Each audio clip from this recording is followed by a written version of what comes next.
Bonjour tout le monde, bienvenue à un nouvel épisode de Live. Aujourd'hui, Simon et on a la chance d'avoir Antoine Gagné avec nous.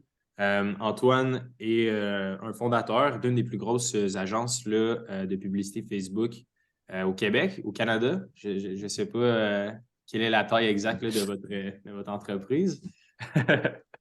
Mais Ouais, je sais pas si on est rendu où en grosseur au Canada, mais ouais, on a une bonne organisation, à peu près une quarantaine de joueurs dans notre groupe. Puis effectivement, on gère beaucoup de budget sur Facebook. exact.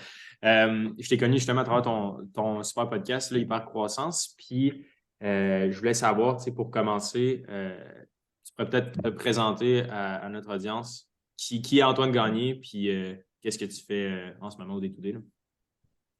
Ouais, ben écoute, merci de l'invitation. Je suis bien heureux d'être sur votre podcast, les gars, aujourd'hui.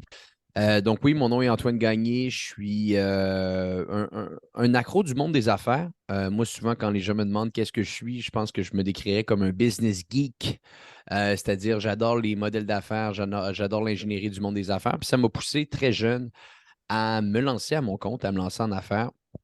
Donc, j'ai commencé, si je retourne un petit peu à mes débuts, peut-être j'avais l'âge de 16, 17 ans, vraiment mes premières organisations. Je faisais beaucoup d'événementiels, de promotions dans des discothèques. Donc, ultimement, ce que je faisais, c'est que j'aidais des propriétaires de bars à amener plus de monde à leurs événements. Et très vite, je me suis rendu compte que pour faire de la promotion dans les événements, pour amener des gens à des événements, il faut que tu utilises les médias sociaux.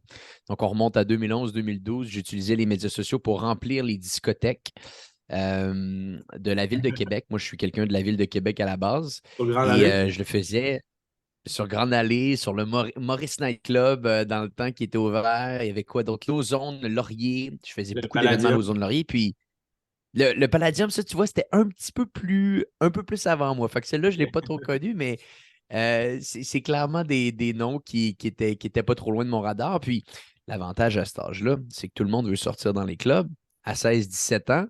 Donc, moi, les propriétaires de bars pensaient que j'étais un petit peu plus vieux. Donc, c'était ma technique un petit peu pour amener des jeunes dans mes événements. Puis bon, très rapidement, je me suis rendu compte que je n'allais pas faire une très, très grande carrière dans le nightclub. C'était pas quelque chose qui me passionnait tant que ça. Mais ce qui était intéressant, c'est qu'à ce moment-là, j'ai compris l'impact que les médias sociaux pouvaient avoir sur monsieur et madame tout le monde. Comment tu es capable de faire en sorte qu'une personne est chez elle et tu es capable de la faire déplacer dans un nightclub uniquement grâce à des outils que tu utilises sur Facebook. Je trouvais ça totalement fascinant.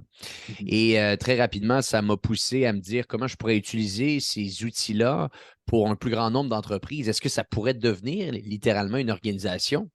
Et là, c'est là que tranquillement, je me suis avancé un petit peu plus dans le monde des affaires.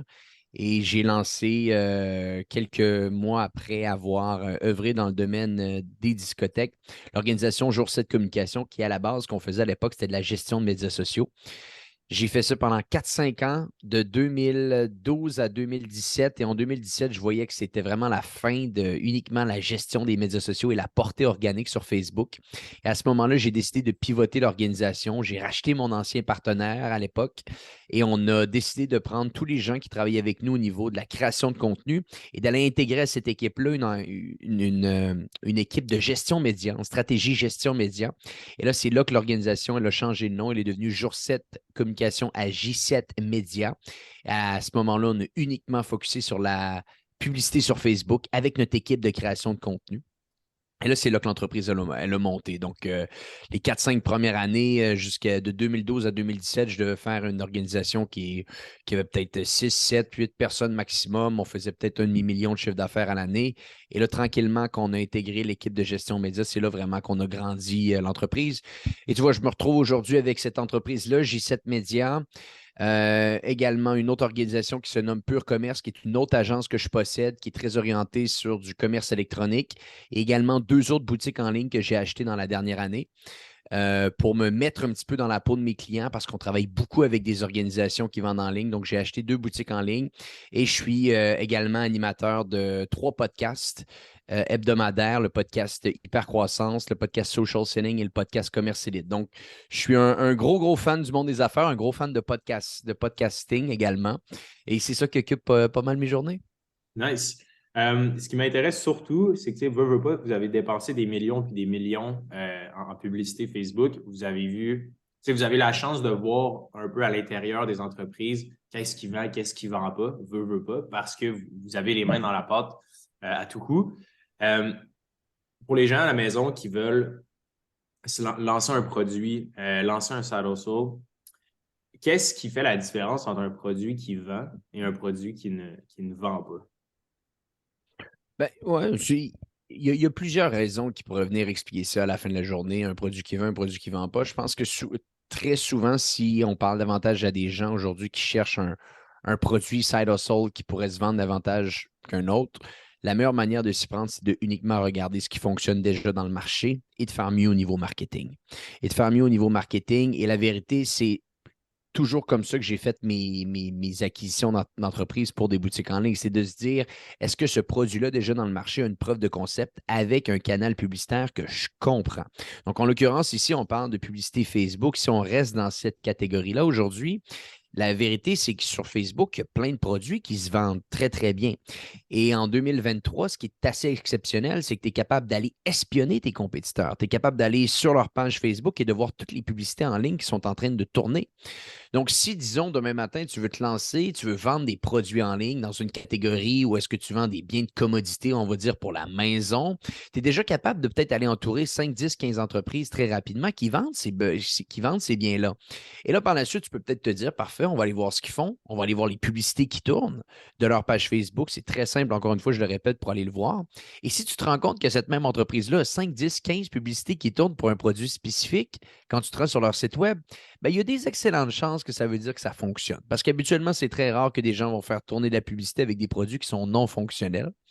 Donc ça serait une bonne technique de s'y prendre, d'aller regarder un petit peu des gens dans une catégorie que vous voulez intégrer. Qu'est-ce qu'ils font? Quels sont les produits qu'ils mettent de l'avant avec leur campagne publicitaire? Et suite à ça, être capable de reprendre le même thème et d'adapter un petit peu l'approche marketing. Et suite à ça, là, vous risquez d'avoir plus de succès que se dire demain matin, je me lance et je veux vendre des lampes ou je veux vendre des chaises ou je veux vendre des cadres. C'est pas comme ça que ça fonctionne. Je pense qu'un très, très bon travail d'analyse sur ce qui se fait dans un marché spécifique, sur les publicités en ligne qui sont actives reliées à ce produit-là, ça serait vraiment une bonne manière de faire plutôt que d'espérer qu'on lance une pub ou qu'on achète une entreprise ou qu'on lance une entreprise et qu'ultimement, on va être capable de faire des ventes. C'est pas comme ça que ça fonctionne. Mhm. Puis pour les gens qui nous écoutent à la maison, là, pour aller voir justement les publicités, mettons, d'autres pages Facebook, vous pouvez simplement taper sur la barre de recherche Facebook Ads Library. Puis c'est là où il y a tout, dans le fond, la bibliothèque de toutes les publicités qui sont disponibles. Fait que non, je trouve que c'est une idée quand même brillante parce qu'il y en a beaucoup qui, c'est ça, tu sais, c'est par où commencer exactement, puis qu'est-ce qu'on peut faire, puis un peu reverse engineer entre guillemets. Fait que je pense que c'est tout à fait viable. Je me demandais, l'acquisition de commerce en ligne, ça me semble quand même assez intéressant. On a eu récemment quelques spécialistes là, justement du reprenariat. Nous, c'est un volet qui nous passionne beaucoup, moi et Simon. On a un projet justement avec la communauté là, qui touche à ça pas mal. Comment ça s'est passé ta première acquisition de e-commerce? Ouais, ben écoute, c'est pas tellement compliqué, hein, des acquisitions. Une acquisition, souvent, il y a plus souvent qu'autrement des gens qui sont prêts à vendre des entreprises. Il y en a beaucoup. Beaucoup plus qu'on le pense. Parce que, vous le savez, les gars, vous êtes en affaires, je suis en affaires également. Il y a une bonne chance que les gens qui nous écoutent aujourd'hui sont en affaires aussi. C'est dur. Hein? C'est dur la business, c'est dur générer des ventes, c'est dur gérer des employés, c'est dur pénétrer un nouveau marché. Bref, c'est un casse-tête. Et je ne connais pas les statistiques exactes, mais habituellement, ça tourne autour de ça. C'est 85 des organisations qui ne font pas le cap des 5 ans. Donc, si on fait le calcul, là, très rapidement, ça veut dire que 15 des organisations qui, dans les 5 années suivant leur fondation, vont continuer à avoir une certaine pérennité. 85 d'entre elles, non. Et souvent, dans ce 85 %-là, qu'est-ce qui se déroule? On se décide de fermer l'entreprise parce qu'on se dit, personne ne la veut, ça ne fonctionne pas, j'ai plus le temps, j'ai mal à la tête, etc. Et moi, c'est souvent là que je viens m'intégrer. Je pense que c'est là que beaucoup de gens qui nous écoutent devraient s'intégrer. C'est-à-dire, c'est de partir de l'optique qu'une organisation, plus souvent qu'autrement, le propriétaire, à un certain point, ne voudra plus la gérer. Et là, c'est là que des fois, tu peux te rendre compte qu'il y a des actifs qui ont une excellente valeur, qui sont sous-estimés sur le marché et que tu peux venir t'intégrer en tant qu'acheteur opportuniste pour venir prendre cette organisation-là. Moi, c'est ce qui m'est arrivé, c'est-à-dire que j'ai vu des organisations qui je trouvais intéressantes. Je trouvais intéressantes par leurs actifs, de où est-ce qu'elles étaient rendues dans leur parcours. Ce n'était pas nécessairement des grosses acquisitions à ce moment-là, mais c'était parfait pour me mettre un petit peu dans le jeu de l'achat d'entreprise. Donc, j'ai regardé ces organisations-là et la première fois que j'ai fait une acquisition, j'ai toujours un petit tableau d'entreprise que j'aimerais acheter. Et très simplement, ce que j'ai fait, c'est que j'ai envoyé un message au propriétaire. Je dis, est-ce que tu serais prêt à vendre ton entreprise? Il m'a dit oui. Et ça a commencé aussi simple que ça, nos discussions. Et par la suite, il y a plein de leviers financiers qu'on est capable de mettre en place. On peut faire ce qu'on appelle un crédit vendeur, où est-ce que l'achat de l'organisation que tu vas faire va être absorbé par les revenus futurs et les profits futurs du vendeur qui est en train de te faire la vente. Il y a plein de manières de faire. Moi, c'est souvent comme ça que je fonctionne.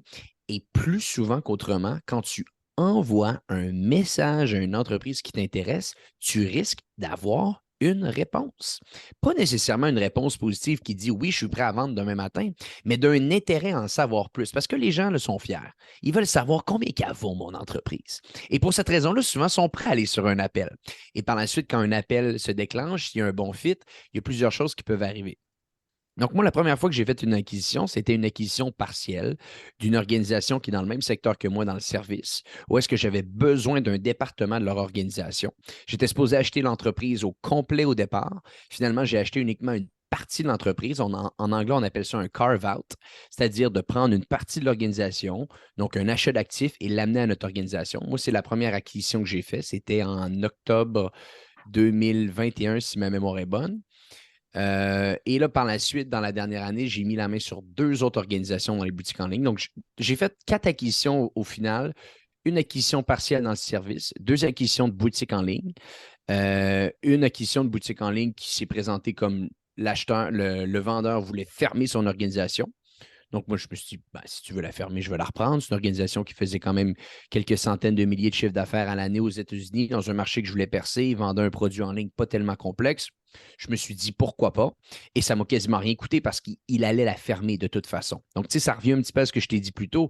85 des entreprises ne font pas le cap des 5 ans.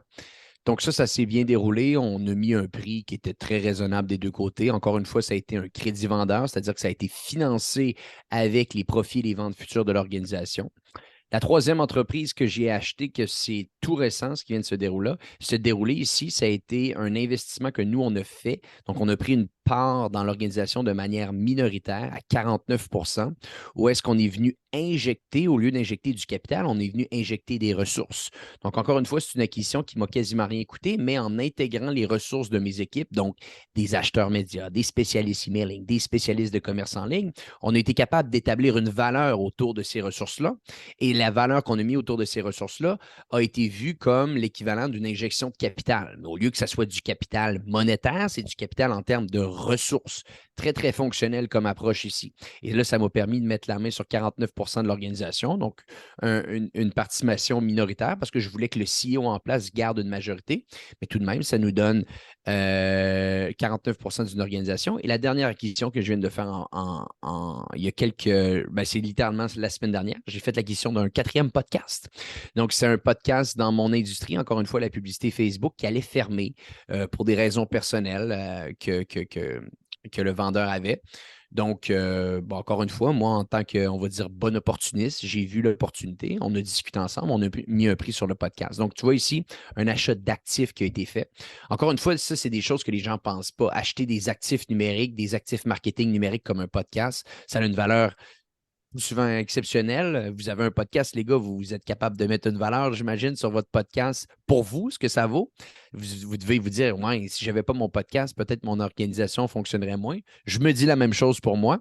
Donc, quand j'ai vu qu'il y avait cette opportunité-là d'un autre podcast, je suis allé mettre la main là-dessus. Donc, tu vois, ça n'a pas été des acquisitions de la Silicon Valley ou des acquisitions à la bourse, mais c'est Plus souvent qu'autrement, moi, je fais des diagnostics des actifs numériques que j'ai devant moi. Je regarde si la valeur, elle est haute, si la valeur, elle est basse. Je regarde si ça peut avoir un effet multiplicateur sur les entreprises que j'ai déjà au lieu d'être un effet qui est uniquement une addition. Et si ça commence à cocher plusieurs points, bien là, c'est là que je vais de l'avant et j'essaie de structurer le deal, pardonnez-moi l'anglicisme, pour que ça soit avantageux pour moi et pour la personne qui vend et que ça ne me coûte pas beaucoup d'argent. Et c'est comme ça que j'ai fait quelques acquisitions dans la dernière année.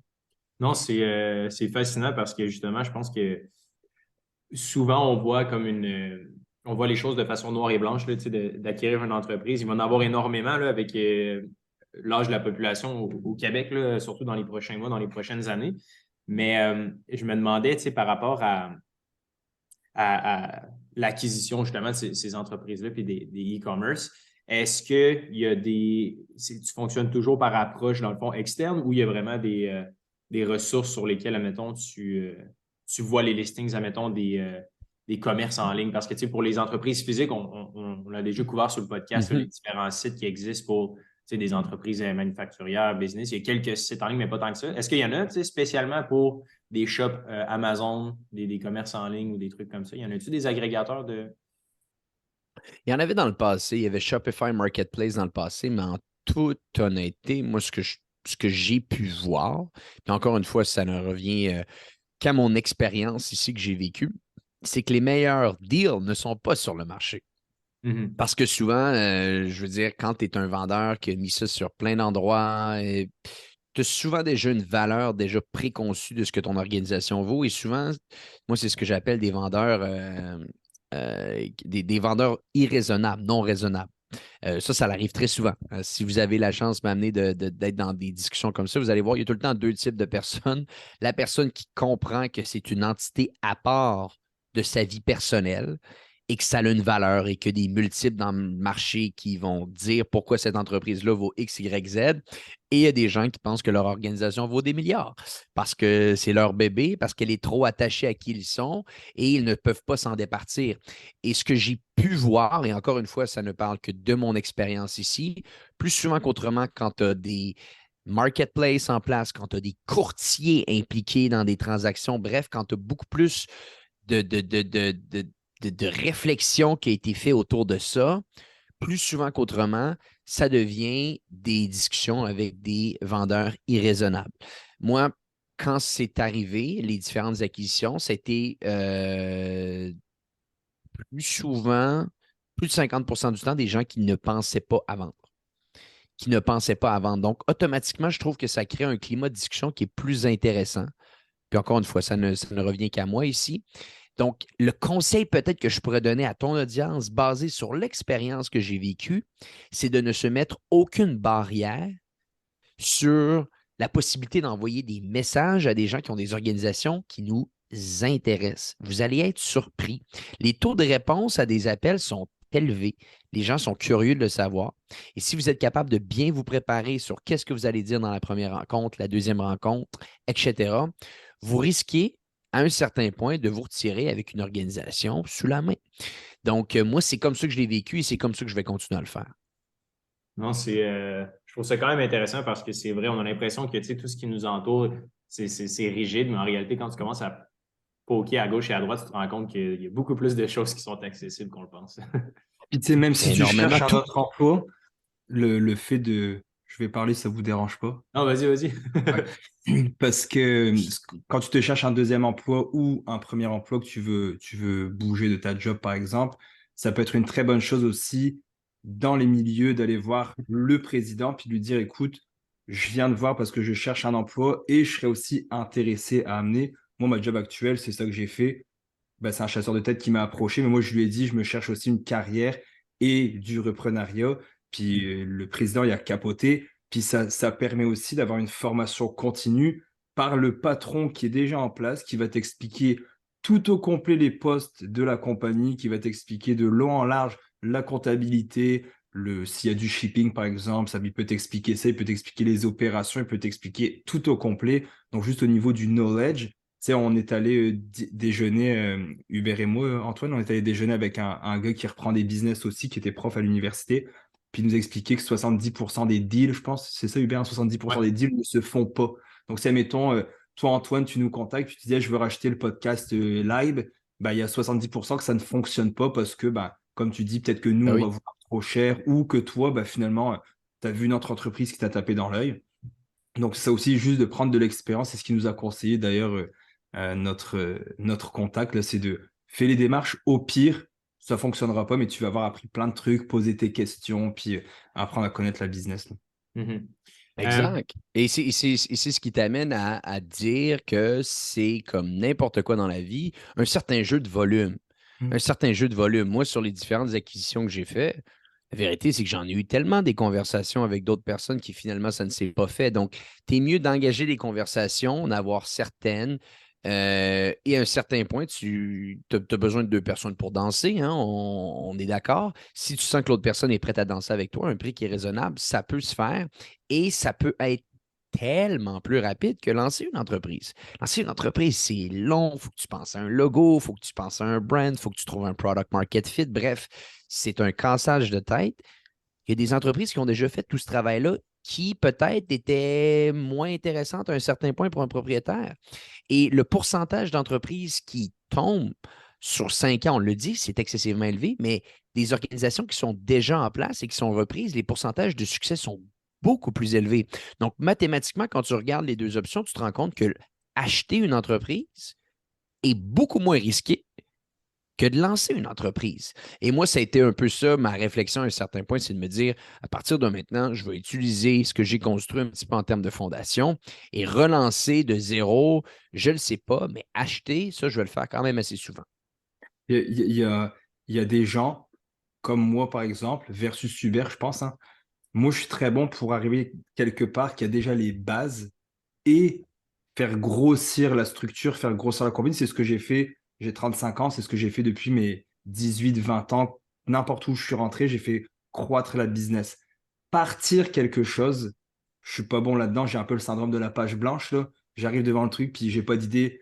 Hubert, il va en rire, mais demande-moi de trouver un nom de compagnie ou un logo. Man, je suis le pire, là. Genre, tu me diras, OK, lui, il sait pas ce qu'il fait, il y a zéro côté entrepreneurial, mais c'est pas ma force. Hubert, il est super bon là-dedans, dans l'idéation, de partir des business, des projets, les idées. Moi, je suis pas là-dedans. Donc, il y a aussi le reprenariat. C'est pour ça que j'adore ça, parce que ça a déjà été fait. Tu sais, j'ai bien aimé, Antoine, ton analogie. Le logo il est déjà fait, le produit est déjà créé, il y a déjà la base, la fondation. Puis c'est quelqu'un qui peut être même très bon là-dedans, spécialisé de monter l'édifice au complet, de bâtir des murs, alors qu'il y en a que pour eux, ça va être de trouver l'idée qui va popper. Donc, chacun un petit peu. Toi, tu es plus dans quel genre de business, Antoine? Enfin, t'es plus quel type d'entrepreneur?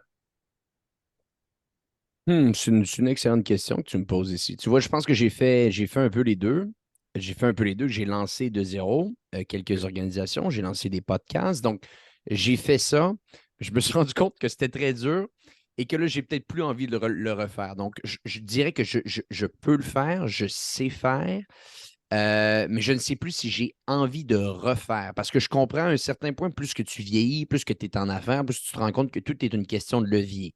Tout est une question de levier. Il y a des choses qui peuvent aller excessivement plus rapide si tu es capable de bâtir la bonne structure et relancer de zéro, c'est très, très long. Donc, je le referai peut-être dans ma vie, mais je pense que de plus en plus, je prends un alignement dans ma carrière davantage comme investisseur, comme acheteur d'organisation et que j'incube à l'intérieur de mon groupe que de relancer de zéro des entreprises. Mhm.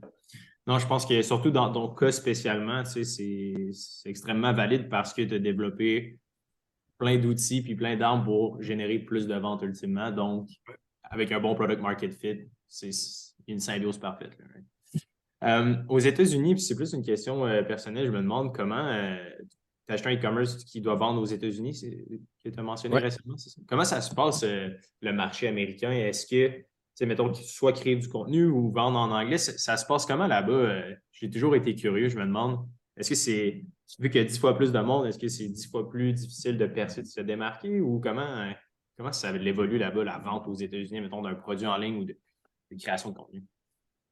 Ouais, ben écoute, c'est une bonne question. Je pense que l'analogie que je vais faire ici, c'est la suivante. C'est que si tu lances un produit au Québec pour le vendre, La barrière à l'entrée et les résultats vont se faire. Il y a quand même des bonnes chances que tu sois capable de générer des premières ventes. Parce que, bon, le marché n'est pas excessivement compétitif.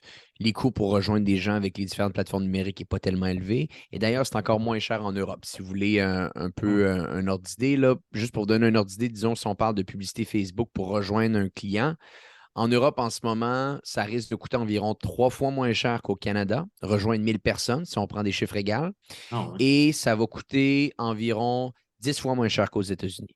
OK? Donc, Ah, juste pour vous donner des ordres d'idées, là, des fois, pour rejoindre 1000 personnes aux États-Unis, sur certains de nos comptes, ça va coûter 10 fois plus cher que ce qu'on voit en Europe. Des fois, c'est un petit peu moins, des fois, ça peut être sur un ratio de 6-7, mais je vous donne là, des ordres d'idées globaux. Donc, déjà en partant, si on reprend un petit peu l'analogie de se dire, OK, on se lance au Canada, on se lance au Québec, parce que ça, c'est souvent un des enjeux qu'on a, nous, Québécois francophones, Canadiens, c'est qu'on pense qu'on doit se lancer au Québec, ce qui n'est pas complètement faux. Sauf que là, attention, c'est que si tu te lances au Québec, ça veut dire que tu vas te lancer en français. Ça veut dire que tu vas toucher 7 millions de personnes au maximum. Après, tu peux peut-être avoir une expansion européenne qui va se faire, mais tu es déjà en train de penser que si tu veux vraiment te lancer dans les plus gros marchés, il va falloir que tu changes déjà des choses au niveau de ton nom, au niveau. Moi, ça a été un des premiers points. C'est pour ça qu'on a changé de jour 7 communication à J7 média dans le passé. C'est que jour 7 communication, ça sonne pas très bien en anglais. Mais J7 Media, ça a quand même un certain cachet. Donc, il y a déjà ça aussi à considérer. Mais bref, je reviens à ta question parce que je voulais donner un peu de contexte. Donc, au Québec, plus facile percer plus rapidement. Mais très rapidement, beaucoup plus difficile de scaler, beaucoup plus difficile de grandir. Marché limité, 7 millions de personnes. Et après, même si tu vas avoir une expansion dans ce qu'on appelle le ROC, le Rest of Canada, ben, c'est 30 millions de personnes. On amène ça aux États-Unis maintenant. Tu lances un produit, c'est difficile. Combat de boxe que tu as quasiment déjà perdu en avance parce que la compétition est beaucoup plus élevée. Elle est excessivement plus élevée. Et qu'est-ce qui témoigne de cette compétition-là qui est plus élevée? Le coût pour rejoindre 1000 personnes. Ça revient à ce que je t'ai dit tout à l'heure. C'est-à-dire que si c'est 10 fois plus cher en Europe, c'est pas 10 fois plus cher juste parce que c'est les États-Unis. C'est 10 fois plus cher parce qu'il y a 10 fois plus d'annonceurs qui essayent d'apparaître sur le fil d'actualité Instagram, sur le fil d'actualité TikTok, sur le fil d'actualité Facebook d'un consommateur. Beaucoup plus d'annonceurs, beaucoup plus d'organisations. Ceci étant, quand tu passes cette première barrière-là, c'est là que ça devient intéressant parce que là, tu parles à un marché de 300 millions de personnes. Donc, beaucoup plus difficile passer cette première barrière-là. Nous, c'est ce qu'on a vu avec les clients, mais possibilité d'expansion par la suite excessivement rapide. J'avais, tu vois, récemment Jean-Marc Léger qui est venu sur mon podcast, qui est la firme Léger Marketing qu'on voit très souvent dans les émissions à TVA pour ce qui se passe au niveau de la politique. Et il me faisait une analogie qui est très intéressante, c'est-à-dire que le marché canadien est un marché fragmenté. On voit la province de Québec, on voit la province de l'Ontario, la Colombie-Britannique. Et pour percer dans chacune de ces provinces-là, on n'a pas une approche canadienne. On doit avoir une approche segmentée par province, ce qui fait en sorte qu'une expansion canadienne à un certain point, à un certain niveau de complexité, sachant que les habitudes de consommation ne sont pas nécessairement les mêmes au Québec, en Ontario et à Colombie-Britannique. L'argument pourrait être également valide aux États-Unis de se dire l'État du Michigan ne consomme pas comme l'État du Wisconsin, mais plus souvent qu'autrement, quand tu rentres aux États-Unis, tu rentres aux États-Unis. Donc, tu parles à 300 millions de personnes jour 1, ce qui n'est pas nécessairement le cas au Québec. Donc, avec cette approche-là, c'est de se dire il y a beaucoup plus de marchés potentiels très rapidement que tu peux avoir sous la main, mais la capacité à aller percer ce marché-là va être beaucoup plus complexe au vu de la compétition qui est plus élevée également, sachant que ce n'est pas un marché fragmenté. Antoine? D'un point de vue de transition, est-ce que tu en as vu beaucoup des produits québécois qui ont réussi à bien s'exporter, mettons, aux États-Unis, où la frontière est quand même. J'imagine que si tu as un product market fit puis tu as un produit qui apporte une vraie solution, ben, puis il y a le problème aux États-Unis aussi, mais est-ce que d'expérience personnelle à travers les dizaines et les dizaines d'entreprises avec lesquelles tu travailles, est-ce que ça arrive qu'il y en a qui exportent justement leurs produits du Québec aux États-Unis, puis dans le fond que c'est faisable puis que ça se passe bien? Ou... Oui, je dirais même, c'est peut-être argumentablement un des points que les gens viennent nous voir le plus souvent pour. Souvent des gens d'Europe d'ailleurs, ça c'est assez intéressant, c'est qu'il y a beaucoup d'entreprises françaises qui ont un très bon brand en France, mais qui veulent s'exporter aux États-Unis, mais qui ne veulent pas travailler avec des anglophones. Donc, ils viennent comme entre les deux. Et là, ils viennent voir les Québécois ici. Donc, ça arrive assez souvent. Sauf que il y a des choses qui sont vraies, mais il y a des choses des fois que tu vas avoir à réapprendre complètement. Souvent, ce qu'on va voir, c'est au niveau des offres. OK? C'est-à-dire, au niveau des offres, le marché américain va être plus demandant au niveau de ton offre. Il va être plus demandant au niveau du prix. Il va être plus demandant au niveau de comment l'offre elle est perçue, comment l'offre elle est décrite. Ça revient encore une fois à ce niveau de compétition-là qui est beaucoup plus élevé. Le consommateur américain n'a pas besoin d'être séduit de 15 manières possibles. Tu peux lui dire très rapidement, voici le prix, voici l'offre, veux-tu l'acheter? Ça, c'est très, très américain, c'est-à-dire on n'a pas besoin de se le faire dire de 50 manières différentes. Si on veut acheter le produit, on va l'acheter le produit. Donc, ça, c'est des choses qu'on a appris, c'est-à-dire qu'on doit avoir une communication qui est plus directe. On doit être plus compétitif au niveau de nos prix et également, en étant plus compétitif au niveau de nos prix, bien, ça va nous pousser également à changer un peu certaines de nos campagnes de pub. Donc, souvent, la fondation même du produit reste la même. On risque d'être capable de vendre le même produit au Canada qu'aux États-Unis, sauf que la capacité ou plutôt la manière qu'on va utiliser pour séduire notre client va être plus directe et plus orientée sur un prix qui est diminué qu'un produit qu'on pourrait lancer au Canada. C'est souvent les choses qu'on va voir. C'est arrivé d'ailleurs avec notre plus gros client, qui est très, très intéressant à analyser parce que ce client-là est partout au Canada, partout aux États-Unis, partout en France, partout en Angleterre. Et si ma mémoire est bonne, je pense qu'il va ouvrir bientôt en Belgique ou en Australie. Donc, on voit la réponse de la culture d'un endroit à l'autre. Et c'était incroyable de voir les similitudes qu'il y avait entre le Canada, l'Angleterre, la France, mais les États-Unis, c'était autre chose. Totalement autre chose. Et quand on est arrivé et qu'on s'est posé les questions fondamentales de est-ce que notre offre est intéressante? Est-ce qu'on est vraiment compétitif? Est-ce qu'on n'est pas assez direct? C'est là qu'on était capable de faire chavirer le bateau et d'exploser littéralement les résultats de nos clients en descendant le prix. On a des courses, lui, il vend des courses à obstacles, c'est des courses pour femmes qui veulent faire différents obstacles pendant l'été, pendant une course, pendant un événement. Et nos prix au Canada, des fois, sont 2 à 3 fois plus élevés que ce qu'on va avoir avec nos prix aux États-Unis. Donc, ça, c'est la réalité d'un marché. C'est la réalité d'un marché, mais quand tu le comprends, là, par la suite, on a des courses qui se font dans chacun des États et les investissements deviennent massifs et la prise de marché est 5 à 10 fois plus élevée que ce qu'on va être capable d'avoir dans tous les autres pays confondus. Donc, tu vois, c'est ça qui se déroule souvent avec un marché américain. Beaucoup plus complexe à rentrer, mais quand tu rentres, habituellement, tu es bien intégré, OK? Et c'est ça qui est assez intéressant. C'est-à-dire, si tu prends un peu le marché québécois ou même canadien, on pourrait donner une comparaison que c'est comme un peu une pêche, c'est-à-dire que c'est assez mou au contour, mais au milieu, tu as un noyau qui est très, très dur. C'est-à-dire qu'il n'y a plus de possibilité de scaler. Le marché américain, c'est peut-être un petit peu plus un ananas, c'est-à-dire c'est plus difficile de rentrer, mais à l'intérieur, c'est un petit peu plus, ça se déroule un peu mieux. J'aime l'analogie du fruit. Merci pour elle. Je pense que c'est une question qui était quand même réfléchie beaucoup puis que tu vois directement avec tes données. Fait que c'est le fun de comprendre un peu la granularité de la chose. D'un point de vue de la création de contenu, est-ce que, tu sais, toi, tu es dans la francophonie, est-ce que tu as un de tes podcasts qui est en anglais ou?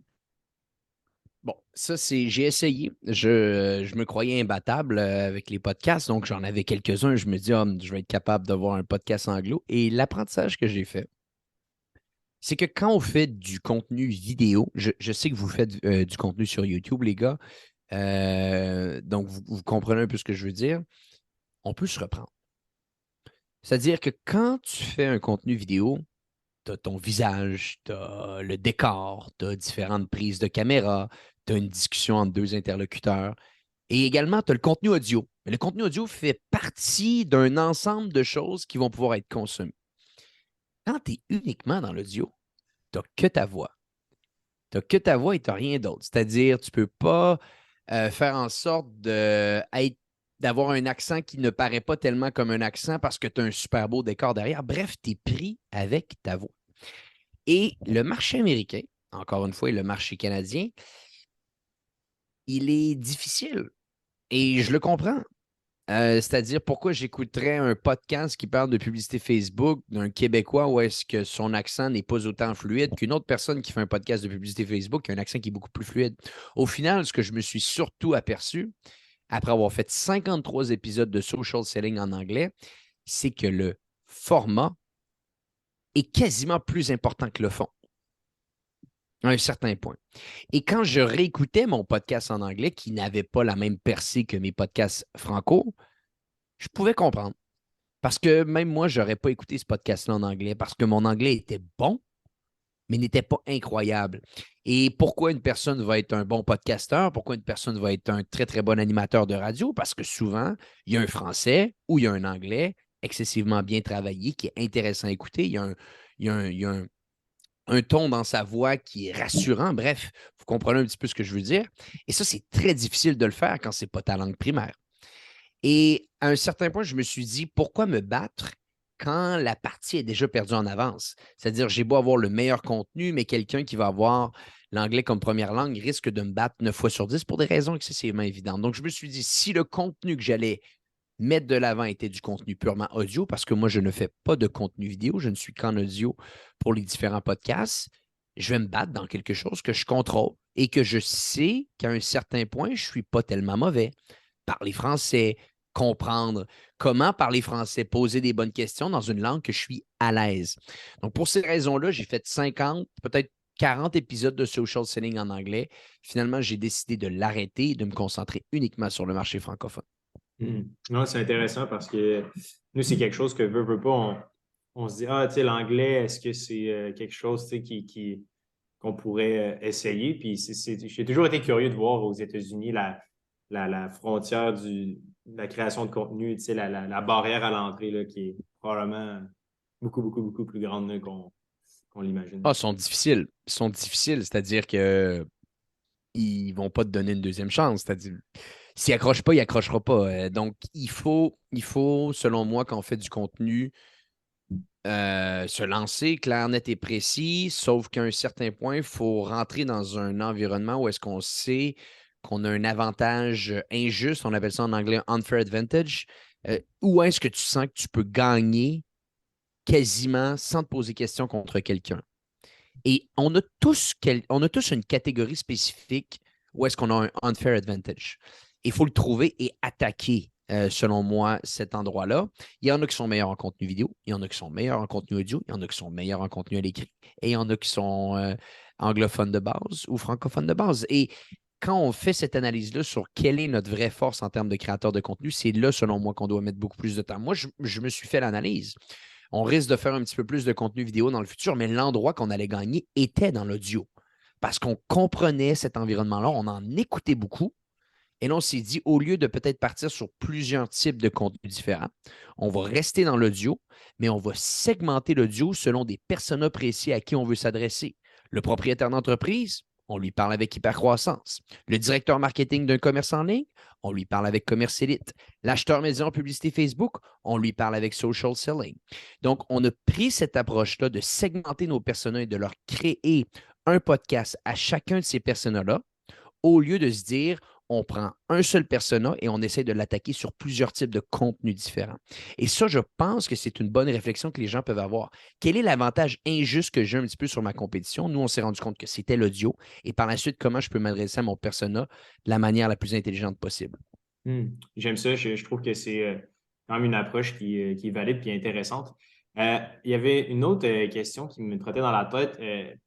J'en ai parlé un petit peu brièvement, mais tu sais, bon, vous dépensez des millions par mois en campagne publicitaire Facebook. Tu sais, dans le fond, le produit, est-ce que tu as des exemples, tu sais, d'entreprises ou d'entrepreneurs, tu sais, je pense que tu en côtoies beaucoup. Qu'est-ce qui différencie, tu sais, les gens qui ont du succès, entre guillemets, en affaires versus ceux-là qui ont plus de difficultés ou qui battent de l'aile en général? Tu sais, je ne sais pas, est-ce qu'il y a un fil conducteur à travers, tu sais, les différentes personnes que tu as interviewées, les différentes entreprises avec lesquelles tu travailles? Est-ce qu'il y a un fameux fil conducteur? Oui, tous les gens qui ont fait de l'argent, ça leur a pris 7 à 10 ans. Non, mais écoute, tu vois, on prend l'exemple de Jean-Marc Léger. Une organisation aujourd'hui puis ça, c'est des chiffres rendus publics par lui-même, 65 millions de chiffres d'affaires, 600 employés, installés sur 2 pays, installés dans plusieurs provinces canadiennes. L'entreprise a été lancée en 1986. Ça fait 37 ans qu'il fait ça. Tu sais, à un certain point, il dit, Antoine, les 10 premières années, on n'a quasiment rien fait, là. Mais là, tranquillement, ça l'a pris 11, 12 ans. On a commencé à faire des acquisitions. Puis là, c'est là qu'on a grandi. Euh, Si on en prend d'autres récemment qu'on a interviewé. Gsoft, tu vois, j'ai sorti ce matin un podcast avec Gsoft les gars ont Office Vibe, ShareGate, SoftStart, ils viennent de faire l'acquisition Didact. Organisation lancée en 2007. Aujourd'hui, ils font 100 millions de chiffre d'affaires à l'année US dollar, selon leurs différentes suites de produits technologiques. Selon moi, ils ont pas assez ils devraient avoir beaucoup plus de reconnaissance que ce qu'ils en ont parce que c'est incroyable ce qu'ils ont fait avec aucun financement externe, je tiens à le dire. Ah ouais? Lancé en 2007, ils faisaient du service. Ils faisaient de la création de logiciels sur mesure pour des organisations pendant les 7 premières années. Ils ont lancé leur premier produit technologique. Ça a pris 4 ans avant qu'ils commencent à avoir leur premier client avec ShareGate. Ouais. Tu vois, ils se sont retrouvés avec Gsoft qui était en service de 2007 à peut-être 2017, si je ne me trompe pas. Et ils ont arrêté le service en 2018 ou 2019, où est-ce que là, ils ont vu que le produit commençait vraiment à prendre. Mais c'est ce que François Lambert nous a dit. Quand on a reçu François Lambert sur le podcast, puis je ne sais plus exactement le temps qu'il nous a dit, mais que lui, ça a pris une couple d'années, puis à un moment donné, ça marche. Puis moi, j'y crois à fond. J'ai eu le temps d'en voir. Comme je t'ai dit, j'ai 35, donc j'en ai vu pour les business que j'ai travaillé, mais de 0 à 2 ans, c'est ultra compliqué. Une fois, au bout de 2 ans, tu commences à avoir la tête qui sort de l'eau, tu te dis, oh, ça va bien. Tu te la refais mettre dans l'eau pendant 3 autres années jusqu'à 5 ans. Puis ça fait partie du. Tu sais, c'est rare les entreprises dès le jour 1 qui vont vraiment bien fonctionner, faire beaucoup d'argent. Ça n'existe pas. Les seules entreprises dès le jour 1 qui font beaucoup d'argent, c'est les entreprises que tu peux acheter. D'où l'idée d'essayer de ne pas avoir à faire toutes ces années-là. Mais écoute, on parlait de dénominateur commun. Je pourrais littéralement passer un entrepreneur après l'autre que j'ai eu hypercroissance. Puis on a eu les plus grands chefs d'entreprise que le Québec connaît en ce moment et continue à avoir à travers les années. Et le dénominateur commun, plus souvent qu'autrement, c'est donne un bon 5 à 10 ans et pose-toi pas de questions sur le succès. Il va se dérouler un jour le succès. Si bien entendu, tu fais les bons ajustements, si la vision est bonne. Tu vois, j'ai eu la chance en début janvier de cette année, de faire une retraite avec mon groupe d'affaires en Arizona, où est-ce que pendant une semaine, on a passé du temps avec des anciens athlètes professionnels de baseball et pendant une journée au complet, on a eu 3 entretiens de suite avec des milliardaires.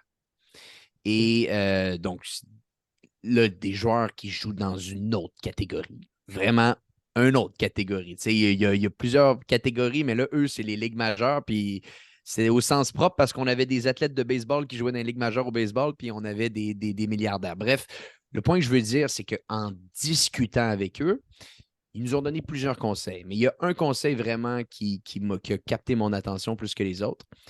Le premier, ça revient à ce que je vous ai dit. Ça va être excessivement long. Donc, tu es mieux d'aimer ce que tu fais parce que le chemin va être long. Et le deuxième point que j'ai trouvé intéressant, qui n'est pas assez souvent dit, puis je vais vous le dire en anglais parce qu'il était en anglophone, les gens qui nous ont dit ça, puis par la suite, on traduira. Make sure you have something that has a really big upside.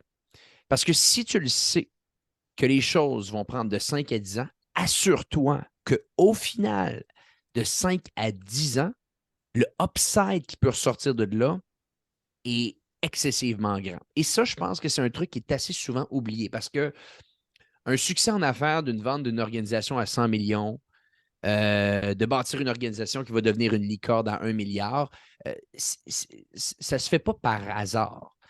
Ça a été excessivement long, mais ça a été quand même structuré dans le temps de se dire, au final, on risque d'avoir la possibilité de le faire.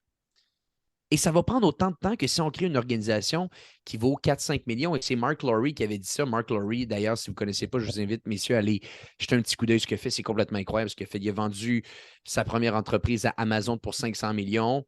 Il est obligé de rester 2 ans là-bas. Ça le faisait chier. Fait qu'il est ressorti de là. Il a lancé une autre organisation pour pour être contre Amazon parce qu'Amazon ne l'avait pas bien traité. En 18 mois, il a levé, je pense, 1 milliard de dollars. Son organisation, il l'a vendu à Walmart pour 3,3 milliards de dollars. Il est allé chez Walmart, il a combattu Amazon pendant plusieurs années. Il est sorti de chez Walmart, il vient de lancer une nouvelle organisation qui a en ce moment une valorisation de 3 milliards. Bref, il est fait back to back to back. Et encore une fois, comme les gens en Arizona, ils disaient tout le temps la même chose, c'est quasiment plus difficile de créer une organisation qui va faire entre 1 et 15 millions de chiffre d'affaires qu'une organisation qui va faire entre 100 et 1 milliard. Pour la simple et bonne raison que tout le monde est prêt à jouer dans la catégorie de 1 à 15 millions. On joue tous là-dedans. Mais il y a très peu de gens qui sont prêts à jouer dans le 100 millions à 1 milliard. Donc, au final, la compétition est moins élevée. Il faut juste que tu sois prêt à prendre plus de risques. C'est quoi le upside que tu vas avoir? Et moi, ça a marqué mon imaginaire parce que autant que je le savais, mais là, d'avoir de la confirmation de gens qui l'ont fait sur le terrain, qui ont des organisations excessivement énormes, là, je me suis dit, ah, OK, c'est ce qui me manquait un petit peu dans l'équation. Ça doit être planifié. En anglais, on dit « It needs to be built by design ». Et là, c'est ça que tranquillement, ça m'a joué un petit peu dans la tête. C'est-à-dire, le succès, c'est du temps, beaucoup de temps, ne jamais arrêter, mais le succès financier que tu vois dans les grandes organisations, il est structuré. Si tu bâtis une organisation pendant 5-10 ans de temps, mais que tu te rends compte que tous les joueurs dans ta catégorie ne font pas plus que 6-7 millions de chiffre d'affaires, ben, les possibilités que tu en fasses 100 millions dans cette catégorie-là sont excessivement minimes, soyons honnêtes. Hein? Donc, il faut comprendre aussi cette réalité-là qu'il y a des organisations qui ont des beaucoup plus gros upside que d'autres. Et ces organisations-là valent la peine des fois d'être choisies. De là, un peu l'exemple de Gsoft avec, ils ont passé d'un univers du service à, OK, on bâtit des produits, on acquérit des produits. Étant donné que c'est un logiciel, c'est du software, ben, la distribution est pratiquement infinie. C'est scalable pratiquement à l'infini, entre guillemets. Fait que c'est un peu ce pivot-là, j'imagine, qui ont. Mais c'est fascinant quand même, cette histoire-là je ne savais pas que pendant 7 à 10 ans, il n'y avait pas encore un seul utilisateur d'un des logiciels qu'ils avaient développé là, avant de comme, passer la barre du 100 millions. Faudrait que je regarde les années, mais en gros, ils ont fait du service pendant un bon bout de temps. Et on en parle dans le podcast ce matin. Donc, ils ont fait du service pendant un bon bout de temps. À un certain point, à un moment donné, ils ont eu cette réalisation-là. C'est-à-dire, soyons honnêtes, le service n'a clairement pas la même possibilité de upside que du produit technologique qui peut être distribué partout dans le monde avec des marges de profit brut qui vont être au-dessus de 80 %. Donc, ils ont eu cette réflexion-là. Ils l'ont eu au bon moment. Mais passer à travers ces revenus-là, en plus, mais ça, c'est ça, c'est que ça prend du temps. Et eux, ce qu'ils disaient que je trouvais totalement fascinant, puis ça me rejoignait beaucoup, c'est qu'au lieu d'aller chercher du financement avec des anges investisseurs, ben, ils ont financé le tout avec la profitabilité d'une organisation de service. Et ça, je pense que c'est un autre conseil que n'importe qui dans le service aujourd'hui qui écoute leur podcast peut avoir. Et en toute honnêteté, j'essaie de bâtir ça un petit peu également à ce que nous, on est en train de faire avec l'achat de certaines boutiques en ligne. C'est-à-dire que le service offre la possibilité d'être des organisations à très peu de risques qui, si tu fais bien les choses, risquent de générer un certain profit. Donc, si avec du service, à un certain point, tu n'arrives pas à générer des bonnes marges de profit, ajuste le tir. Habituellement, c'est des organisations qui sont assez safe là-dessus, que si tu bâtis des belles organisations, que tu as une bonne structure, tu risques de générer du profit qui, par la suite, après, ça te revient à savoir qu'est-ce que tu veux faire avec ces liquidités-là. Veux-tu les utiliser pour acheter une maison, pour voyager, ou peux-tu les utiliser pour lancer un projet qui a encore un plus gros upside à la fin de la journée? Et ça a été ça le choix de Gsoft. Ça a été ça le choix de Gsoft, c'est-à-dire le profit qu'on fait, au lieu de se payer les grosses vacances pendant quelques années, on va le prendre, le réinvestir dans la création de produits technologiques et on va être rigoureux, discipliné là-dessus et on regardera ce qui se déroulera. Et tu vois, aujourd'hui, générer 100 millions US en chiffre d'affaires pour l'ensemble de leur suite technologique, ou est-ce que c'est uniquement 3 personnes qui possèdent l'entièreté de l'organisation?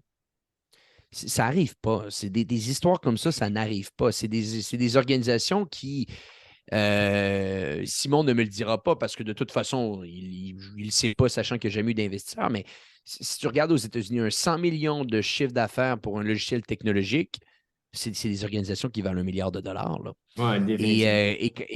Et quand tu les possèdes, 3 amis qui les possèdent complètement. Tu vois? Donc, mais tu vois, c'est exactement ça. Ils étaient dans le service. Il y avait une belle organisation dans le service. Et ils ont dû se rendre compte qu'à un certain point, il y avait un beaucoup plus gros upside dans le produit. Ils avaient raison. Et aujourd'hui, ils sont là et atteindre 100 millions d'un autre côté en service technologique. Ben, à part CGI, il y en a peut-être quelques autres en ce moment qui sont en train de le faire. Il y en a quelques-uns sur le marché, mais c'est pas une catégorie qui peut te prouver que ça a été fait, refait et refait.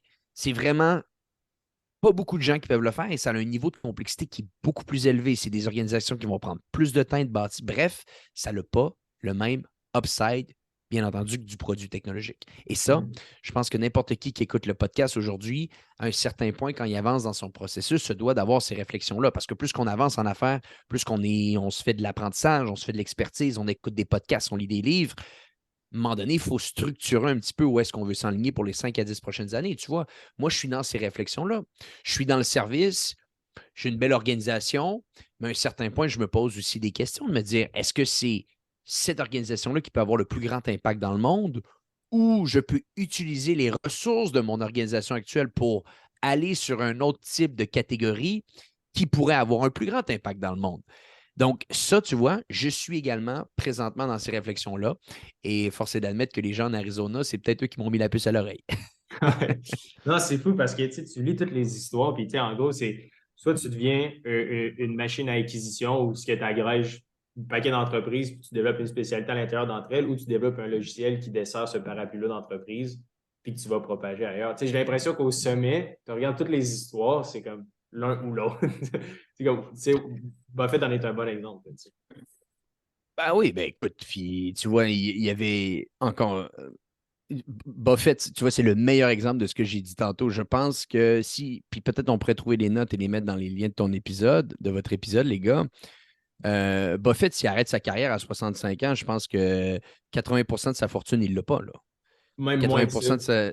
C'est Même 80, il me moins que semble de ça. mémoire, c'est quand il avait 50 ans, il y avait genre 1 ou 2 de ce qu'il vaut maintenant. Là. C'est Et, et, et ça, c'est l'exemple parfait d'une personne avec une patience absolue. Parce que ça prend du temps. Peu importe ce que tu fais, ça prend du temps. Et 5-10 ans, c'est quasiment cute, là, tu comprends? Tu sais, c'est pas là que la magie s'opère. 5 à 10 ans, c'est bâtir tes fondations. Donc, tu sais, souvent, les gens un peu plus jeunes de nos jours, hein, on veut tout très rapidement, mais les choses prennent du temps. Et je veux dire, exemple après exemple après exemple, il n'y a pas une personne qui va réussir. Tu sais, des cas un peu à la Facebook où est-ce que tu lances l'organisation, tu as 18 ans, puis qu'à 23 ans, ça devient une organisation qui vaut des milliards de dollars. Il y en a peut-être une, petit. deux dans l'histoire de l'humanité. Il n'y en a quasiment aucune. Le reste, ça prend du temps et ça prend un gros upside. Ça prend un très, très gros upside. Tu sais, dans une interview avec Ariel Awalny et Georges Saint-Pierre, il lui avait demandé comment ça, Georges, tu t'es rendu, c'est le Québécois qui s'est rendu, je veux dire, Georges Saint-Pierre est quand même l'un des plus grands de l'histoire des arts martiaux. Puis tu sais, il y a une business, Georges, il y a plusieurs employés qui travaillent pour lui à Bien l'époque sûr. au UFC. Puis il lui avait demandé comment ça, Georges, tu t'es rendu là. Puis il avait dit, bah, il y a deux choses que j'ai fait, j'ai continué. Quand tout le monde a lâché, quand tout le monde a arrêté parce qu'ils avaient eu une, deux, trois défaites, tout le monde a arrêté. Il dit, moi, j'ai continué. Puis la deuxième chose qu'il disait, c'est qu'il s'est adapté. Il a changé des coachs quand il y avait besoin, donc il a changé des fois de direction. Il a fait des choix difficiles. Tu sais que moi, j'ai mon propre gym, je suis un fan d'arts martiaux. Puis Georges, il était à Montréal, à Saint-Isidore, sur la rive sud de Montréal, et il est parti s'entraîner. Il partait la semaine s'entraîner à New York avec des pros en jiu-jitsu. Puis il faisait les allers-retours pour augmenter sa game de lutte et de jiu-jitsu. Et il disait, j'ai fait des choix difficiles, je me suis adapté, puis j'ai jamais lâché, j'ai continué. Puis en business, pour moi, c'est con parce que je veux dire, c'est un athlète, dans le sens que c'est pas une business, même si c'en est une. Mais pour moi, ces trois qualités-là d'un entrepreneur, de continuer, de s'adapter, puis de s'entourer des bonnes personnes, c'est faire ces choix-là d'adaptabilité, c'était incroyable. Puis la deuxième chose que je voulais dire, je suis en train de terminer un livre qui s'appelle Entreprendre et réussir. C'est les 10 entrepreneurs à succès francophones qui ont réussi parce que le gars qui a écrit le livre, Il parle qu'on entend tout le temps parler des anglophones, puis il a voulu s'arrêter sur Cascade, Bombardier, le Cirque du Soleil, etc. Puis souvent, j'envoie des passages à Hubert le soir. Je me dis, j'ai lu ça, c'est fou. Puis il parlait de Cascade, de cette famille-là. Et ils ont galéré, là, la famille Cascade, là. Incroyable. Tu sais, la galère totale. Puis pas 2, Ah 3, oui. 4, 5 ans. Ils ont galéré pendant des années où les gens voulaient même pas de leurs produits parce qu'eux, ils recyclaient. Et à l'époque, on revient d'ici une cinquantaine d'années, c'était mal vu de recycler. C'était pas cool. Tu voulais du neuf, tu voulais du brillant, tu voulais le. Puis eux, ils étaient comme, on va recycler. C'était comme, qu'est-ce que tu fais? Ça marchera jamais. Puis échec après échec, ils ont ressorti une compagnie de plusieurs milliards maintenant de valorisation, cotée en bourse, etc. Mais ça a été compliqué, ça a été difficile. C'est fascinant. Ben, Cirque du écoute, Soleil. j'en connais pas des organisations qui l'ont eu totalement facile, ou du moins peut-être qu'ils vont vouloir te le faire croire, mais c'est c'est pas ce qui se déroule parce que c'est dur. Si c'était facile, tout le monde le ferait. Ouais. Et c'est très, très dur. Donc, si tu veux faire partie de ce 15%-là qui passe la barre des 5 ans, encore une fois, si la statistique est bonne, je pense qu'elle est bonne, mais il faudrait la contre-vérifier. Il faut que tu sois capable de le faire plus que les autres sans jamais trop arrêter, sans jamais trop te penser à savoir si ça va marcher ou pas. Tu dois ajuster. J'adore ce que tu dis, et c'est ajuster. Parce qu'effectivement, plus souvent qu'autrement, on va avoir une vision qu'on veut atteindre. Et cette vision-là risque d'être atteinte, mais le chemin va être différent. Le chemin va être différent. Il ne sera pas exactement ce que tu as pensé. Ça va peut-être être avec un autre associé. Ça va peut-être être dans une catégorie différente. Tu vas peut-être avoir à pivoter. Donc, ça, c'est très, très vrai dans le milieu entrepreneuriat. L'ajustement doit continuellement être fait, mais tu ne dois pas arrêter. Si la vision en vaut la peine, si la mission que tu vas accomplir en vaut la peine, si le upside peut avoir un impact significatif sur ta vie et la vie de tes clients, tu dois continuer à le faire. Et si tu passes à travers ces 2, 4, 5, 7 années-là, ben, à un certain point, à un moment donné, tu vas te retrouver à un endroit que peu de gens sont aussi. Que peu de gens sont. C'est ça aussi qui se déroule. C'est qu'à un certain point, ça va payer. Et c'en est l'exemple, les 206 épisodes qu'on a fait sur le podcast Hypercroissance, j'ai des gens, des fois, qui viennent et pendant l'entretien, ils commencent à pleurer, là. Pendant l'entretien, ils commencent à pleurer parce que je les ramène à ces endroits-là qui étaient très difficiles. Et des fois, les moments excessivement difficiles se passent maintenant. Et ça m'est arrivé avec un entretien que j'ai fait au début du podcast avec un propriétaire dans le domaine de la restauration de la ville de Québec. Grosse chaîne de restauration, 25 millions de chiffres d'affaires, plusieurs localisations. Puis lui, il avait atteint tout ce qu'il avait à atteindre. Il faisait plusieurs millions à l'année, faisait énormément d'argent. Mais m'amener, il a arrêté de s'en occuper de sa business. Il s'est fermé les yeux. Il a tout délégué, il a arrêté de contre-vérifier, il a arrêté de regarder ses états financiers. Bref, il a arrêté. Il a pris ça, là, on utilise ça au Québec, il a pris ça mollo. Il était aveuglé par le succès. Et là, tout lui est retombé d'en face. Parce que sa contrôleur financière devait 2 millions de dollars au gouvernement en taxes impayées. Puis c'était pas sorti sur les états financiers. Oh shit. Et là, tu te rendais compte que finalement, il y avait des baisses considérables de vente dans un endroit. Il y avait des problèmes opérationnels à un autre endroit qu'on lui avait. Bref, tout s'accumulait face à lui. Et là, il me dit ça, et je lui ai reparlé récemment, il était capable de tout régler. Mais lui, ça faisait 20 quelques années qu'il faisait ça. Gros succès. Et là, bon, c'est là que les plus gros problèmes sont arrivés. Donc, au-delà de se dire que ça va prendre 5, 7 à 8 ans, même quand tu le fais, ça va continuer et ça n'arrête jamais parce que c'est ça, l'entrepreneuriat. L'entrepreneuriat, c'est continuer quelque chose, des hauts, des bas et être certain que quand les choses vont bien, tu ne penses pas que ça va trop bien et quand les choses vont moins bien, tu ne penses pas que ça va vraiment pas bien. Tu essaies de toujours garder un certain stoïsme et rester neutre et de contrôler les hauts, de contrôler les bas pour comprendre que ça fait partie du jeu. Que tu sois au début, au milieu ou à la fin de l'aventure, il y a toujours des imprévus qui vont se dérouler. Et c'est ton travail de les gérer et c'est ton travail de convaincre tes équipes qu'on va passer à travers la tempête. Et si tu le fais plus souvent qu'autrement, à un certain point, tu risques d'avoir du succès. C'est le conseil numéro 1 de Bernard Lemaire, le gars de Cascade. Le conseil numéro 1, c'est de garder l'optimisme.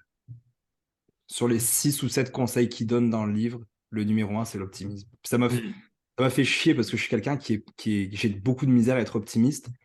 Puis j'essaie de toujours voir un peu qu'est-ce qui pourrait arriver pour m'ajuster, etc. C'est mon enfance qui me fait comme ça.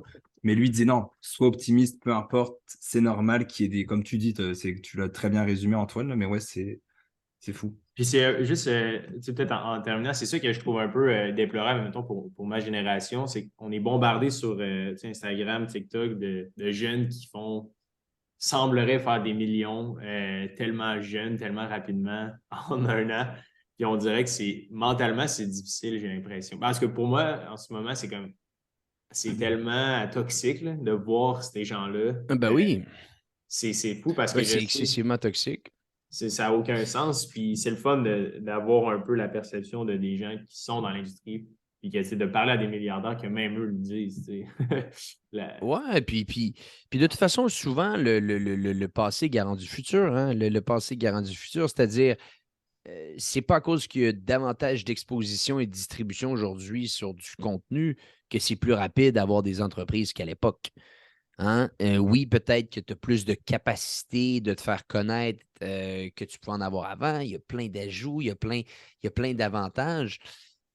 Mais c'est pas vrai que lancer une entreprise aujourd'hui, en l'espace d'un an, tu vas être milliardaire. Là. Je pense que vous êtes dans le domaine des finances. Les gars, vous avez un paquet sur les finances. Soyons honnêtes, on n'est pas dans l'environnement le plus rose économique qu'on a été dans les dernières années. Et c'est peut-être ça aussi qui va être le retour de l'ascenseur. Hein? C'est que depuis quoi, 10 ans, 11 ans, on était dans un marché qui était plus souvent qu'autrement positif, qui avait des retours assez exceptionnels année après année. Il n'y avait rien qui se passait de très difficile, même que pendant la COVID, où est-ce qu'on pensait que tout allait tomber, finalement, ça a été une année quasiment record sur les marchés boursiers en 2021. Et là, avec un retour du balancier un petit peu, avec des organisations technologiques, on s'est rendu compte qu'il y avait des valorisations boursières totalement gonflées. Quand on se rendait compte il y a eu trop d'argent injecté dans le système, bien là, il y a un retour du balancier qui est en train de se dérouler. Et je pense que ce retour de balancier-là va être bon parce que ça va nous rappeler que tout ce qui se passe est très cyclique. Il y a des fois que ça peut aller très vite, il y a des fois que ça va être un petit peu plus complexe. Et ça, les plus jeunes, et on est jeunes, vous et moi, ben là, on va le connaître et on va comprendre ce que c'est. Et ça risque de changer un petit peu la narrative par la suite. Ça risque de changer un petit peu la narrative. Et ça, je pense que c'est bien. Ça, je pense que c'est bien parce que chaque chose prend du temps et des fois, c'est plus compliqué. Des fois, c'est un peu plus facile. Mais dans tous les cas, essaye de garder une bonne vision sur ce que tu veux atteindre. Jamais trop haut, jamais trop bas. Et si tu le fais pendant plusieurs années, à un certain point, ça risque de fonctionner. Tu sais, je rebondis sur ce que Hubert a dit. Euh, je me considère pas vieux, mais tu sais, j'ai commencé jeune, puis j'ai eu aussi la chance de grandir dans le milieu entrepreneurial puis de business depuis que je suis tout bébé. Puis j'ai toujours remis les choses en question. C'est aussi de mon enfant. J'ai grandi dans certains milieux religieux, donc j'ai beaucoup remis les choses en question. Puis moi, les affaires de TikTok, etc., les gars sur YouTube, j'y ai jamais cru, pas un instant. Jamais c'est venu me chercher de me dire, en un an, le gars, il a fait des millions. Si c'est vrai, là, ouvre ton compte. Moi, j'ouvre mes comptes sur mes webinaires en ligne devant tout le monde. Là. Moi, j'ouvre mon compte en banque, j'ouvre mes comptes Questrade, j'ouvre mon compte Wealthsimple. Je m'en fous parce que ce que je dis, c'est vrai. Les autres le font pas par contre, puis je sais pas pourquoi, parce que si c'est vrai, si ce que tu vends, tu as vraiment fait 1 million, montre-le, ouvre-moi ton compte, tu sais. Fais juste le barrer, ton numéro de compte si tu veux, mais normalement, c'est déjà fait automatiquement. Puis, on parlait tantôt des business maintenant. Les employés sont de plus en plus demandants, ce qui est correct. Je pense qu'il y a un bon retour du balancier. Il y a eu beaucoup d'employés qui sont exploités et qui ont été exploités. Il y a la pénurie de main-d'œuvre, puisque bon, bah, il y a de moins en moins d'employés. Les marges de profit sont beaucoup plus petites qu'avant. Parle à n'importe quelle industrie, les marges de profit, mettons, on prend une société en plomberie avant qui faisait des grosses marges. Maintenant, une compagnie dans le service ou dans les équipements, la marge est plus petite et la compétition, tu l'as très bien dit, elle est de plus en plus féroce. Donc, moi, je suis content qu'il y ait ce retour de balancier là parce que je pense qu'on était dû pour avoir ce genre de retour de balancier actuellement. C'est cyclique, hein? C'est Oh. cyclique, l'environnement économique. C'est que, tu sais, essentiellement, puis j'en parlais avec un bon ami à moi je pense qu'il est allé sur votre podcast. Simon, il est allé sur votre podcast, Simon Plante. Bah oui, on va Ouais, déjeuner bon, fait avec que tu vois, vendredi. vous avez déjà, bon, fantastique. Tu vois, il Bien était sûr. sur notre podcast la semaine dernière, puis on parle ensemble, Simon et moi, d'un peu cette réalité économique qui est en train de changer. Ben écoute, c'est pas compliqué. Ça coûtait rien avoir de l'argent dans les dernières années. C'est-à-dire que les taux d'intérêt étaient tellement bas que n'importe qui pouvait avoir accès à du capital, l'investir, puis même si ça ne fonctionnait pas, le risque n'était pas tellement élevé parce que les taux d'intérêt étaient à 0,25. Ben là, quand les taux d'intérêt sont à 4,5, 4,9 tu dois avoir un très, très bon rendement pour être certain que l'argent que tu vas prendre va te donner un certain retour, soyons honnêtes. Et Ouais. ça, ben là, ça change un peu la donne, ça change un peu la donne, ça ramène plus de réalité à ce qu'on fait, on est plus sobre dans nos investissements, on comprend que les choses vont prendre un petit peu plus de temps. Puis tu vois, ça va être bon. Puis dans quelques années, ça va changer un petit peu. Mais c'est bon des fois de se rappeler que les choses prennent du temps et que les choses sont plus difficiles. Vraiment, vraiment. Non, merci infiniment, Antoine, d'être venu sur le podcast. Je pense que parce que Tu reviendras. personnellement, j'ai trouvé ça super intéressant. Puis c'est rassurant de savoir qu'en effet, c'est pas parce que tu fais pas, t'as pas de succès en 6 mois que tu ne vaux rien, bien au contraire. C'est juste d'être patient et de continuer à aimer ce que tu fais pendant une longue période de temps. Ouais. Pour les Exact, gens qui veulent exact. en savoir plus, j'imagine qu'il y a ton podcast, Hyper Croissance, là, d'ailleurs, que j'ai écouté avec plusieurs là, de tes entrevues. C'est super. Sinon, est-ce qu'il y a d'autres trucs que tu voulais mentionner en quittant l'épisode? Ouais, ben écoute, je te dirais, si vous voulez en savoir plus sur le monde des affaires, allez jeter un petit coup d'œil peut-être au podcast Hypercroissance. On sort ça le lundi avec des formats interviews avec des femmes et des hommes d'affaires qui ont eu énormément de succès, qui nous parlent de comment ils s'y ont pris pour atteindre ce succès-là. 206 épisodes à ce jour, des entrepreneurs comme Louis Tétu qui a lancé Coveo, Nicolas Duvernois qui est venu sur le podcast, récemment Jean-Marc Léger, Simon Debéné de Gsoft. Bref, des plus grandes organisations sont venues sur le podcast depuis 2018. On sort également le jeudi le volet discussion d'affaires du podcast Hypercroissance, où est-ce qu'on parle un petit peu plus des réalités qu'on est en train de vivre en tant qu'entrepreneur. Moi, Jonathan Léveillé, d'autres invités. Simon était là d'ailleurs récemment. Si vous voulez en savoir plus sur la publicité Facebook, écoutez le podcast Social Selling qui sort les mercredis. Si vous voulez en savoir plus sur le commerce électronique, tous les mardis, on sort le podcast Commerce Élite qui, encore une fois, donne des études de cas, des cas pratiques sur comment trouver des façons de croître sa boutique en ligne. Donc, je pense que c'est la meilleure chose. Puis sinon, venez parler avec moi sur LinkedIn. Moi, j'adore discuter avec différentes personnes sur LinkedIn. Venez m'ajouter sur LinkedIn, envoyez-moi un message privé. Si je trouve que c'est une très, très bonne manière, un excellent réseau social pour bâtir des relations. Génial, merci infiniment. Puis pour tous ceux et celles à la maison qui nous écoutent, on vous remercie et on se dit à la semaine prochaine.